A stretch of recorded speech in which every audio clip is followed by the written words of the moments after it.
Tu vida con estilo, al estilo Brown. Y desde Tijuana me encuentro con un amigo querido y un hombre muy respetable y además le quiero mucho, es Gerardo Guerrero, que él es director general de Larousse. ¿Cómo estás, Ger? Muchas gracias, Mariana. Muy contento, estoy muy feliz y creo que ha sido muy evidente que este libro me emociona mucho. Es un libro que personalmente me mueve, porque no todos los días tenemos la oportunidad de contar esta historia. No todos los días una editorial tiene la oportunidad de bajar a papel y a letras la historia de un fenómeno gastronómico como es la ensalada César, ¿no? Exacto, qué bien que este platillo tan importante, icónico, que está cumpliendo 100 años, y esa es la razón por la que estamos aquí, todo el Consejo de Votantes de la Guía México Gastronómica, en alianza con ustedes, que gracias por traernos, te lo digo en serio, Gerardo Guerrero, Larousse. Yo creo que es un plato que ha dado la vuelta al mundo, que tiene muchas historias, que hay muchos mitos y leyendas con respecto a la ensalada César, y de alguna manera se viene a plasmar la historia de por qué se da aquí en Tijuana, quién es el creador, cómo fue Tijuana en aquella época. Estamos hablando de hace 100 años ocurrió esto. Sí. Pues mira, creo que efectivamente es una ensalada que está llena de mitos y de ideas y de entendimientos diversos desde diferentes perspectivas. Y de hecho creo que eso es que es muy bonito de este libro. Es un libro que no nace de la inquietud de un autor o de una editorial no, es un libro que nace de la inquietud de muchas personas que decían hay que hacer esto, hay que contar esta historia. Y efectivamente, porque es una historia particularmente única en el sentido de que sabemos cuándo inició, no sabemos todo lo que pasó en medio, pero sí sabemos hasta dónde ha llegado. Entonces sí sabemos que en 1924, 4 de julio, César Cardini la sirve por primera vez y la pone en el menú de su restaurante de ese momento. Sabemos que empieza a viajar con el tiempo y que eventualmente se convierte en una ensalada que sale de la restaurantería, que viaja a la hotelería, que va al supermercado y que se vuelve casi universal. De hecho, para el libro la forma de demostrar la universalidad de la ensalada César es: vamos a buscar aderezos de la ensalada César en tantos países como sea posible. Y es como nos hicimos de aderezos de ensalada César comprados. Ajá. En Turquía, en Australia, en los Emiratos Árabes, en Europa, en Corea, en Japón, evidente en América. Y esa es una forma de que puedes ver que es un platillo que ya trascendió varias industrias, no es nada más de la hotelería, que es el platillo de room service clásico. Exacto. Gracias a Conrad Hilton. No es nada más el platillo icónico del restaurante Caesars y que está en los restaurantes de muchos países, sino inclusive ya lo podemos ver hasta en las tiendas de conveniencia. O sea, los encuentras en la tiendita de conveniencia, ahí hay una ensalada César. Eso te habla de que hay una huella que no hay forma de no ver. Hay una huella que no hay forma de que no nos cuestionemos si es o no la ensalada más famosa del mundo. Y esta historia había que contarla. ¿Cómo fue el trabajo, la curaduría, el trabajo curatorial, de documentación, de investigación, de fotografías, imágenes, todo esto de archivo, para lograr plasmar en un libro creado por Larousse los 100 años de la ensalada César? Eso me parece que debe ser un gran trabajo el que han hecho. Claro, aquí hay un trabajo, son muchas curadurías. Ajá. Primero había que decidir cómo armar el libro, y ese es trabajo de Verónica y es trabajo mío. Verónica Rico. Verónica Rico, la editora. Es decir, ¿cómo íbamos a hacer esto? Y ahí decidimos que necesitábamos un autor, alguien que pudiera entender el fenómeno, que lo pudiera hacer suyo y que lo pudiera plasmar. ¿Y el fenómeno qué es? El fenómeno es la ensalada César viajando en el tiempo, viajando en la geografía, viajando en las culturas, pero también recogiendo lo que se había hecho ya en términos de investigación histórica alrededor del momento, la documentación fotográfica, la documentación documental. Y entonces ahí le pedimos a Claudio Poblete, el autor del libro, es un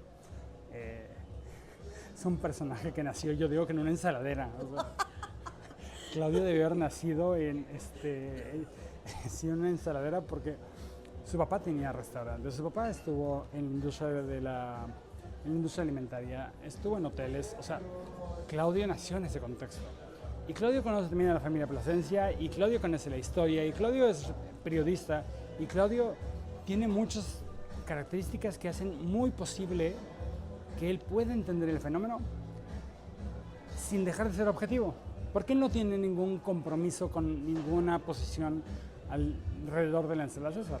Claro. Claudio es un periodista que ama la gastronomía mexicana, ama la gastronomía en general, la entiende y que no gana nada por ponerle un punto o dos al asunto.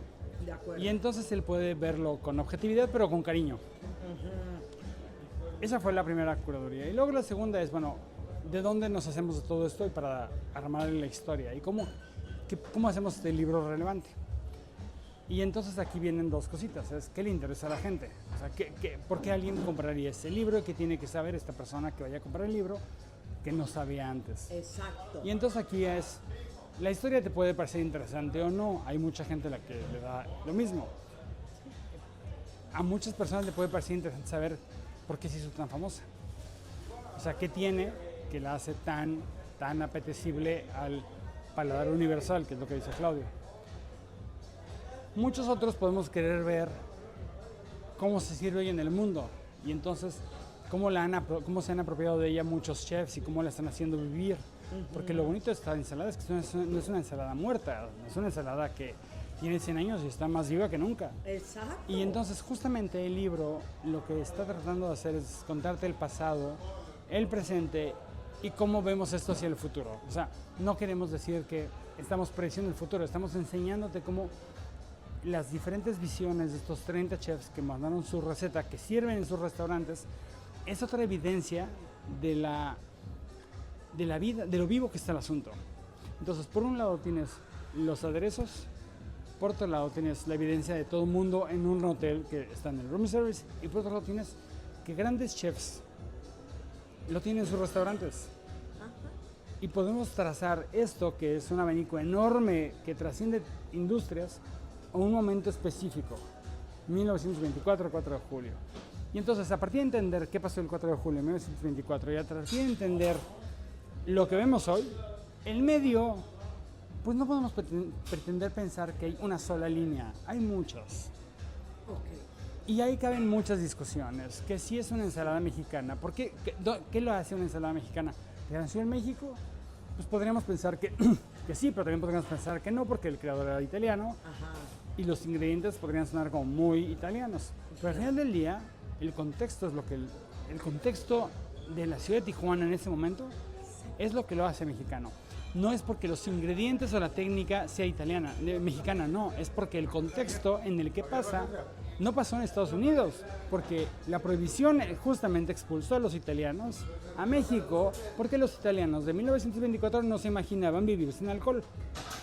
Y necesitaban venir a México, y por eso nace en México en 1924 o antes la industria del vino, la industria de la cerveza, la industria de la restauración como hoy la entendemos en Tijuana. La identidad de Tijuana es una entidad nacida a partir de la migración, a partir de la mezcla de culturas. Entonces, eso es la parte mexicana de la ensalada. Ajá. No es si los ingredientes, ¿no? Y entonces Claudio logra explicar esto.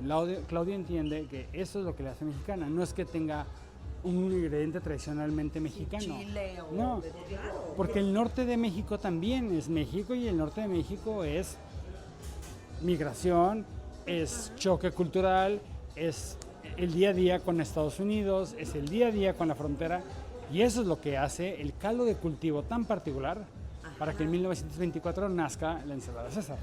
Me fascina cómo nos los cuentas, cuidado con... Me fascina cómo nos los cuentas, Gerardo Guerrero, director de Larús, México, porque sí es cierto, tocaste un punto importante, ¿no? Este señor César, que cómo surgió la historia, que si se cruzaron X Marines o gente que llegó y que les preparó, pero no tiene un ingrediente mexicano. El limón verde. El limón verde. Sí, ¿Ves? de hecho esa es otra discusión eterna alrededor, porque claramente el limón verde y el limón amarillo es una frontera cultural de la frontera.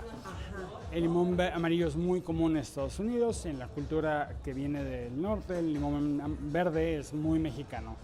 Tenemos rastros de que el limón verde se comercializaba en la península de Baja California desde 1780 más o menos. Entonces, claro que había. Pero también es que, dependiendo de la cultura de la persona, era su entorno y era que consumía. Entonces, Cardini en algún momento en las fotos podemos ver que tenía limón amarillo. Desde hace mucho tiempo que se usa el limón verde. La acidez del aderezo, la acidez lo explosivo que tiene el limón verde es una acidez, y eso es lo que lo hace tan seductor al paladar. Eso es una cosa moderna, pero eso es una cosa que nació en México. Entonces, ahí es donde está la frontera, en donde ¿qué lo hace mexicano? Pues el contexto, un ingrediente. ¿Y qué quiere decir que sea mexicano? Cada vez más escuchamos hablar de de que no es la cocina mexicana, son las cocinas mexicanas. Exacto. Y eso es cierto, porque en un país tan diverso, culturalmente hablando, como México, pues no podemos pensar de una visión unificadora. Que eso es un poco lo importante de este libro. Nació en una de las partes de México que no está adherida a la gran idea general de la cocina mexicana, pero es una de las cocinas mexicanas, la cocina del norte, ¿no? Fíjate. Ahora, esto de cuando ustedes hicieron toda esta invitación a los 30 chefs de diferentes países, ¿cuál fue tu experiencia? Porque se ha reinterpretado de muchas maneras. O sea, existe una receta que es, digamos, la columna vertebral de esta ensalada, pero hay muchas variedades. Claro, a ver, aquí creo que lo importante, aquí es donde Javier Plasencia y Claudio tenían mucho que decir, es decir, ellos conocen el trabajo de sus colegas. O sea, ese es un libro tan complejo, es un libro tan retador, que no podemos partir de la visión de una sola persona. Claro que el autor es Claudio Poblete, pero Claudio tenía que encajar la investigación histórica de Fernando y del actual dueño del edificio donde está el Caesars, que son las personas que recogieron menús, fotografías y todo lo que han hecho para documentar esto. Claro. Sí. Luego, Javier Plasencia ha cocinado con gente en todo el mundo, entonces claro que Javier conoce lo que se sirve en otros lados, desde la visión del chef, porque tú y yo podemos ir a comer ensaladas César a todos lados, Claro. y criticarlas y opinarlas, y Sí. lo que hemos hecho tú y yo, pero Sí. nosotros no conocemos lo que está en la mente del autor, en la mente del chef. Entonces ellos, Javier y Claudio, pueden tener una visión de qué pasa por la cabeza de los chefs. Y entonces, ese es otro límite, otro lindero del asunto. Ajá. Es qué hay en la mente del chef actual, porque esto nació en un límite en la mente del señor Cardini. Claro. Oye, que si el ingrediente ya venía, que si lo había pensado, que si lo sacó ese día con prisas o no con prisas, o sea, da igual. Pero ese día podemos saber que ese día nació, ¿vale? Exacto. El otro es, ¿qué hay en la mente de los chefs que hoy están sirviendo la ensalada César?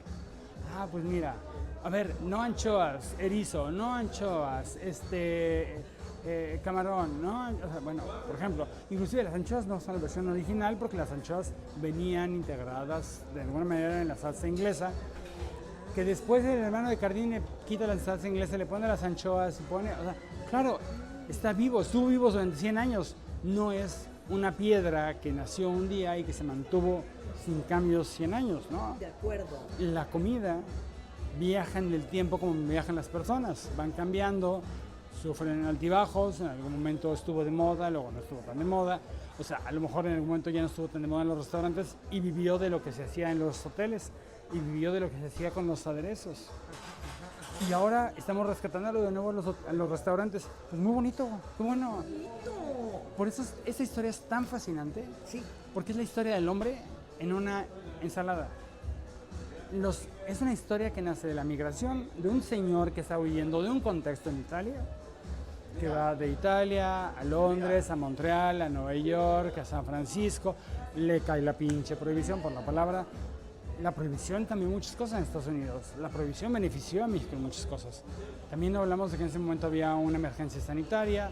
El asunto de preparar la ensalada en la mesa es una forma de enseñarle a los comensales que habían estado expuestos a una pandemia de fiebre aftosa, de salmonela, de muchas cosas, que los productos eran frescos.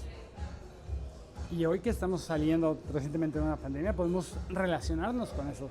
Pero si esto lo hubiéramos estado hablando en 2019, probablemente no habríamos estado tan sensibles a esto. Claro. Pero hoy veo con mucha claridad porque alguien habría decidido armar una ensalada de este tipo enfrente del comensal. Sí, sí, No nada más.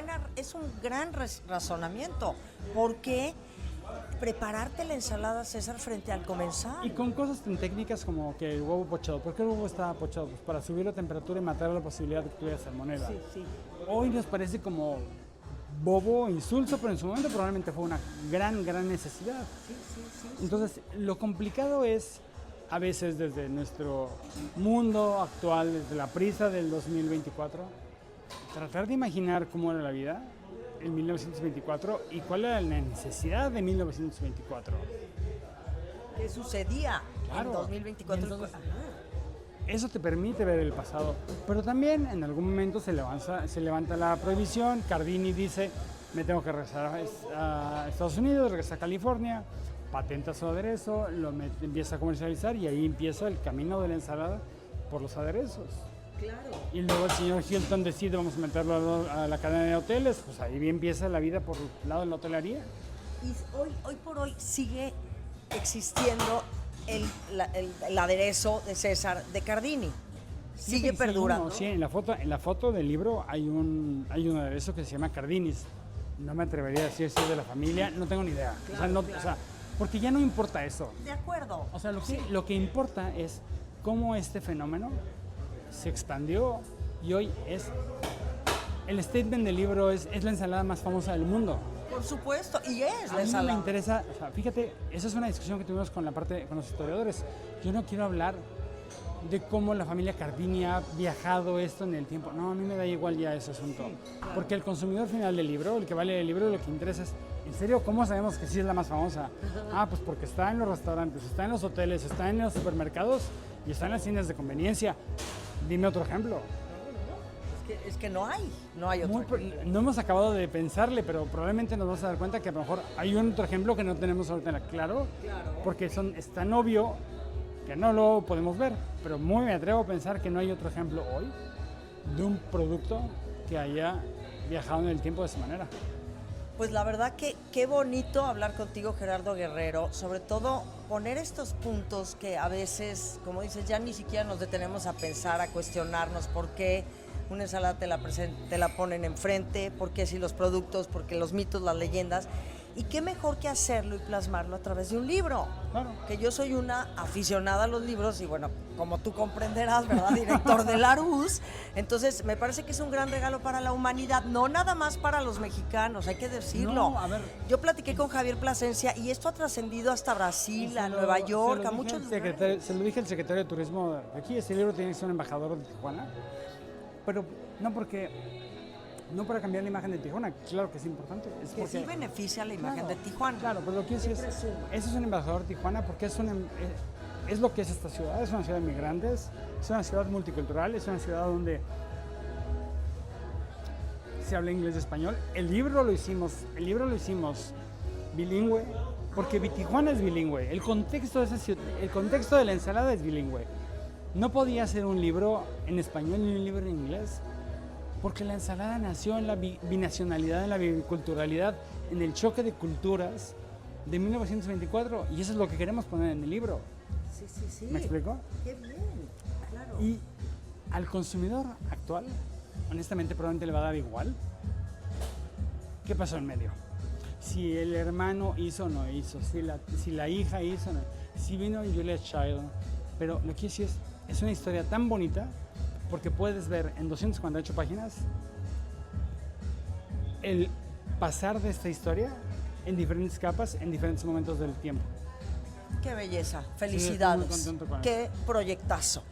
El libro ya está a la venta. Cuéntanos un poco. Está aquí a la venta en Tijuana.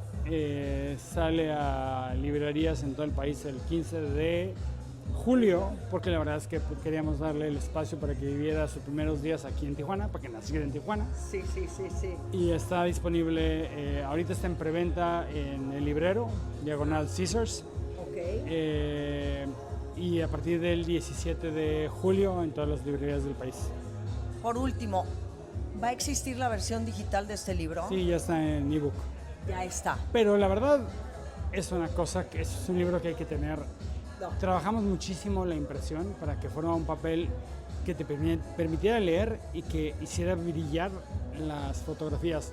La fotografía es de Nacho Urquiza.